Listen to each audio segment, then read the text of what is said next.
शिरडी में रहने वाले बयाजी अप्पाजी पाटिल। श्री साईं बाबा ने इनके कंधे पर सर रखकर प्राण त्याग दिया था।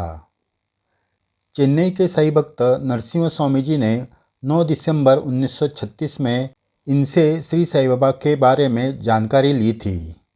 तब बयाजी पाटिल जी ने श्री साईं सानिध्य की यादें उन्हें बताई थी।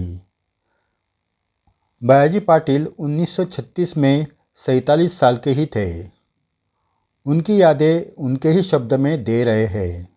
बयाजी पाटिल जी ने कहा, मैं मेरे बचपन से श्री साईं बाबा को देखते आया हूँ, क्योंकि बाबा रोज़ भिक्षा मांगने जिन घरों पर जाते थे उनमें से एक घर हमारा भी था। शिरडी में आने के बाद से समाधि लेने तक बाबा हमारे घर रोज़ भिक्षा मांगने आते थे। पहले 3 साल वो गांव में 8 बार भिक्षा मांगते थे। उसके बाद 3 साल दिन में 4 बार भिक्षा मांगते थे। उसके बाद 12 साल दिन में 2 बार और आखिरी 12 साल दिन में 1 बार भिक्षा मांगते थे। सन 1896 में मैं 7 साल का था। तब शिरडी में रामनवमी यात्रा शुरू हुई थी। मैंने अपने 18 वर्ष के आयु से बाबा की सेवा चालू की। मैं 12 साल का था तब एक बार मैं गाय को लेकर जंगल जा रहा था। तब बाबा ने उस दिन मना कर दिया और मुझे जाने नहीं दिया। वो एकदम मुझ पर भड़के। द्वारका में मैं रखे 4 मिट्टी के मटके गुस्से से फोड़कर मुख से शंखध्वनि का आवाज़ निकाला। कुछ अनिष्ट होने वाला था। ये वो संकेत दे रहे थे। ये सुबह की 9 बजे की घटना थी। उसी रात 10 बजे मेरे 30 साल का आते भाऊ यानी पिताजी के बहन का बेटा दाजी कोते की बीमारी से मौत हो गई। सन 1905 से महासमाधि तक बाबा मुझे रोज़ 4 रुपये देते थे। समाधि के दिन भी उन्होंने मुझे 4 रुपये दिए थे। बाबा ने ये पैसे कैसे खर्च करना है उसके बारे में स्पष्ट कहा था कि ये पैसे किसी को कर्ज रूप में कभी नहीं देना है और किसी को इसका दान भी करना नहीं है। फिर मैंने बाबा ने दिए हुए पैसे जमा करके शिरडी में 84 एकड़ ज़मीन खरीद ली। मेरे पास पहले से ही 10 एकड़ ज़मीन थी। एक बार मैंने खेत में गन्ने की खेती करने की सोची। बाबा ने गन्ने की खेती करने से मना कर दिया, लेकिन मैंने गन्ने की खेती कर ही ली। आखिरकार मेरे सभी गन्ने भारी बारिश की वजह से डूब गए और मुझे 300 रुपये का नुकसान हुआ। बाबा की आज्ञा पालन न करने से मुझे ये नुकसान झेलना पड़ा। 1913 में मेरे 70 साल के पिताजी घोड़े पर बैठकर शिरडी के बाहर किसी काम से गए थे, लेकिन जब वो वापस आए तो वो बीमार हो गए। मैंने पिताजी के स्वास्थ्य के लिए बाबा से उदी मांगी, लेकिन बाबा आगे आने वाली घटना जानते थे, इसलिए उन्होंने उदी नहीं दी। उसके बाद 3 दिन में मेरे पिताजी का देहांत हो गया। मैं रोज़ बाबा की सेवा करता था। मैं कभी कभी बाबा को दोनों हाथ से उठाकर धुनी के पास रखता था। इससे मुझे गर्व हो गया कि मेरे में भीम जैसी शक्ति है, इसलिए मैं बाबा को उठा सकता हूँ। एक दिन इसी सोच में मैं बाबा को उठाने गया तो मुझ में उनको उठाने की शक्ति ही नहीं रही। मैंने बहुत कोशिश की, लेकिन बाबा को 1 इंच भी हिला नहीं सका। बाबा ज़ोर ज़ोर से हंसने लगे। बाबा ने मेरी शक्ति का गर्वहरण कर दिया था। इससे बाबा ने मुझे सीख दी कि किसी भी बात का अति गर्व नहीं करना चाहिए। मेरे मन में पिताजी की मृत्यु का दर्द था, वो भी बाबा ने जान लिया। उन्होंने कहा, तू दुखी क्यों होता है? वो 5 महीने के बाद फिर से आएगा। बाद में मुझे लड़का हुआ, वो अब 22 साल का है। एक बार किसी ने भगवान के नाम से एक बैल सीढ़ी में छोड़ दिया था।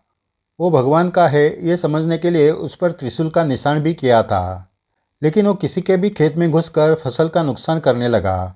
आखिरकार सभी ने पैसा जमा करके उस बैल को अनाथ गाय बैलों को संभालने वाले आश्रम में भेजने की योजना बनाई। पैसे और बैल एक आदमी को देकर उसे येवला जाकर बैल वहाँ के आश्रम में छोड़कर आने को कहा। वो बैल लेकर चला गया और बाद में शिरडी आकर उसने कहा, आपने कहा वैसे मैंने काम कर दिया है। उस दिन रात को मेरे सपने में बाबा आए और उन्होंने कहा, मुझे कसाई के घर बांध दिया है और तू सोया है, उठ जाओ। मैं उठने के बाद तात्या कोते पाटिल के पास चला गया और उनको सपने के बारे में बताया। तब हमें शक हुआ कि उस बैल को उस आदमी ने किसी कसाई को दिया होगा, इसलिए मैं उसी दिन येवला चला गया। मेरा शक सही निकला। उस आदमी ने वहाँ बैल को छोड़ा ही नहीं था। फिर मैंने सभी कसाई के घर जाकर उस बैल को ढूंढने लगा तो एक घर के दीवार के पास वो बैल मुझे दिखा।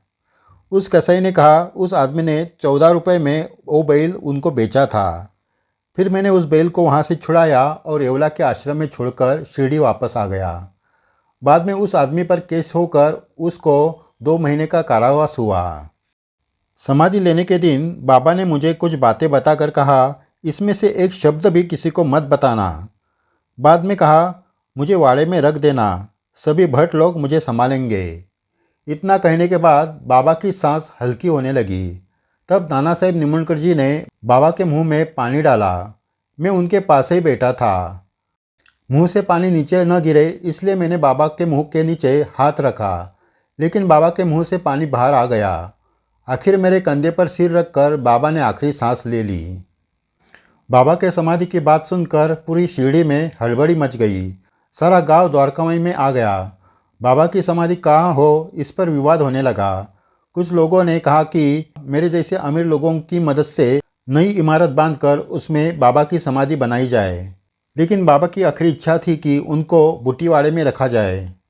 तब तक कोपरगांव के मामलेदार कुलकर्णी और हाता के फौजदार चक्रनारायण शिरडी में आए थे। विवाद बढ़ने पर उन्होंने कहा कि समाधि कहाँ हो इस पर मतदान हो और जिस पर मतदान ज़्यादा होगा वहाँ समाधि होगी। एक गुट के 100 मतदान हुए और बुटीवाड़े के समाधि के लिए 200 से ज़्यादा मतदान हुआ। उसमें काका साहब दीक्षित, बापू साहब जोग, बाला साहब भट्टे इनके भी मत थे। इसके बाद बुटीवाड़े में बाबा की समाधि हुई। इस तरह बयाजी अपाजी पाटिल जी ने श्री साई सानिध्य में उनको जो अनुभव आए वो बताए थे। उनका परम भाग्य था कि उनके कंधे पर बाबा ने सर रखकर आखिरी सांस ली। श्री साई बाबा के अवतार काल में घटी हुई घटनाओं की संख्या बहुत है जो श्री साई चरित्र के 53 अध्याय में समा नहीं सकती थी।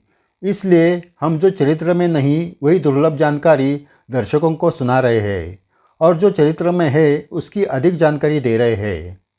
ऐसे महत्वपूर्ण वीडियो आप तक पहुंचने के लिए ये चैनल ज़रूर सब्सक्राइब करें और वीडियो शेयर करके बाबा की ये दुर्लभ जानकारी अन्य साई भक्तों को पहुंचाए।